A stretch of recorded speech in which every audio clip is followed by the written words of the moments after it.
Halo semuanya, jumpa lagi bersama saya Sofia Simorangkir. Nah, kali ini kita akan membahas pelajaran biologi yang berjudul respirasi aerob. Namun sebelum kita mulai, di subscribe, like, dan komen yang baik ya. Oke, sekarang kita mulai tentang respirasi aerob. Dimana respirasi aerob, dimana ini pernapasan yang menggunakan oksigen. Aerob di sini oksigen, berarti dia menggunakan oksigen. Di mana ini terjadi dengan menggunakan 4 tahap. Yang pertama adalah glikolisis, yang kedua oksidasi pirufat, yang ketiga siklus Krebs, dan yang keempat adalah transport elektron. Nah, yang pertama adalah glikolisis. Glikolisis atau pemecahan gula ini terjadi di sitoplasma. Ya, pemecahan gula atau glukosa, berarti ini bahannya adalah glukosa. Di mana glukosa ini nanti akan dipecah menjadi 2 asam pirufat ditambah 2 NADH dan tambah 2 ATP. Nah, glukosa di sini dia berkarbon 6, nanti asam pirufat akan menjadi berkarbon 3. Kemudian asam pirufat nanti akan memasuki oksidasi pirufat, di mana ini terjadi di matriks mitokondria. Jadi nanti 2 asam pirufat ini akan dipecah menjadi 2 asetil koenzim A berkarbon 2 ditambah 2 NADH ditambah 2 CO2. Kenapa ini menjadi berkarbon 2? Karena karbonnya sudah berkurang di sini 1. Kalau menggunakan 1 asam pirufat. Karena ini sudah menggunakan 2 asam pirufat, sehingga nanti jadi 2 karbon dioksida yang dihasilkan. Makanya ini tetap berkarbon 2. Kemudian 2 asetil koenzim A akan memasuki siklus Krebs yang terjadi di matriks mitokondria. Nah, di mana nanti 2 asetil koenzim A ini akan memasuki siklus Krebs, ya.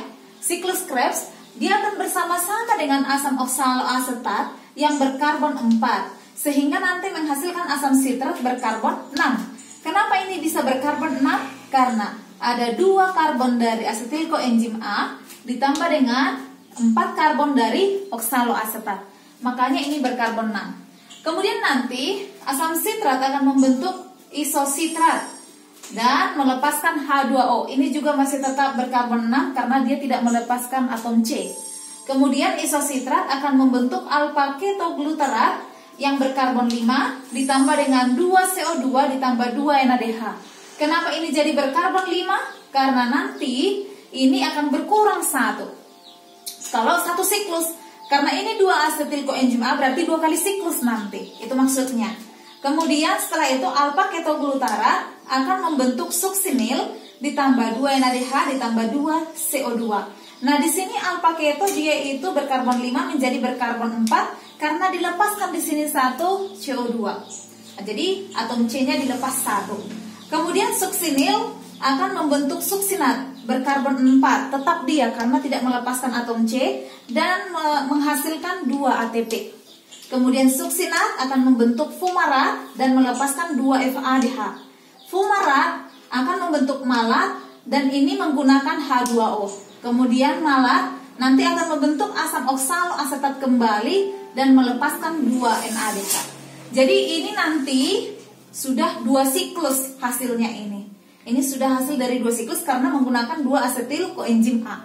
Akan tetapi kalau misalnya ini 1 asetil koenzim A, ya berarti dia hanya 1 siklus. Berarti nanti hasilnya kita kurangi aja ini, dikurang-kurang 1 gitu. Nah, setelah selesai nanti siklus Krebs, maka nanti terjadilah transport elektron. Di mana transport elektron itu terjadi di kristal mitokondria. Nah, transport elektron di sini terjadi perombakan NADH dan FADH menjadi ATP. Dengan catatan 1 NADH itu 3 ATP, 1 FADH 2 ATP. Ya, jadi kalau kita hitung dari sini semuanya ada berapa NADH-nya? Di sini ada 2, di sini juga ada 2. Ini ada 6. 6 ditambah 4 10. Berarti dapat kita buat di sini terjadi nanti 10 NADH karena ini respirasi aerob berarti dia menggunakan oksigen. Ditambah dengan oksigen, ya. Maka nanti dia akan menghasilkan. Kan katanya di sini tadi bahwa 1 NADH 3 ATP. Berarti dapat kita buat di sini, berarti hasilnya NAD plus ditambah ini masuk kemarin menjadi H2O ditambah dengan 10 dikali 3 berarti 30 ATP. Kemudian FADH, di mana FADH 2 ATP, ya kan, 1 FADH. Berarti kita hitung berapa FADH di sini.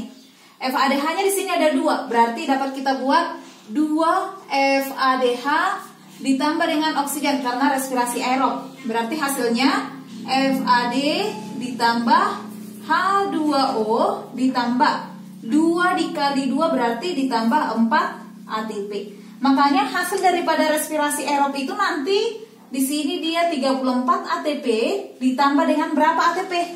4 ATP. Dari mana 4 ATP? Yaitu dari sini 2. Dari glikolisis yang ini 2. Kemudian dari siklus Krebsnya juga ada 2. Jadi ditambah 4 jadi 34 ATP. Ditambah 4 menjadi 38 ATP. Jadi yang 38 ATP itu masih berat kotor. Berat bersihnya itu nanti berapa? Berat bersihnya nanti adalah 36 ATP. Karena nanti di sini glikolisis kan terjadi di sitoplasma. Jadi untuk memindahkan yang 2 asam pirufat ini ke matriks mitokondria, nanti dia akan menggunakan 2 ATP. Jadi berat bersih atau hasil daripada respirasi aerob dengan bersih itu adalah 36 ATP. Oke, demikianlah mengenai respirasi aerob yang kita bahas di hari ini. Terima kasih.